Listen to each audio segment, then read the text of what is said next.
Növbəti monitoring tipli bir sual. Məktəb bufetində şagirdlər növbəyə düzülüblər. Əli sırada öndən 12-ci, arxadan 15-ci yerdədir. Sırada cəmi neçə şagird var? Belə məsələdə uşaqlar, öndən neçənci yerdədirsə, arxadan neçənci yerdədirsə, toplayıb ümumi saydan 1 çıxmaq lazımdır. 27, 27-dən də 1 çıxanda 26. Bunu gəlindi şəkillə eləyək. Baxın, 1, 2, 3, 4, 5, 6, 7, 8, 9, 10, 11, 12. Öndən 12-ci yerdə. İndi gəlin arxadan sayaq.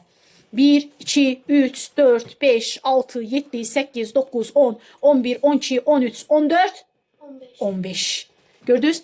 İndi gəlin sayaq. 1, 2, 3, 4, 5, 6, 7, 8, 9, 10, 11, 12, 13, 14, 15, 16, 17, 18, 19, 20, 21, 22, 23, 24, 25, 26. Praktik olaraq şəkillə də göstərdim ki, 26 uşaq var. Deməli, öndən 12-ci sıra, arxadan 15-ci sırada əgər düşürsə Əli, orada cəmi 26 uşaq var. Sıraları toplayıb 1 çıxmaq lazımdır saydan. Aydındır?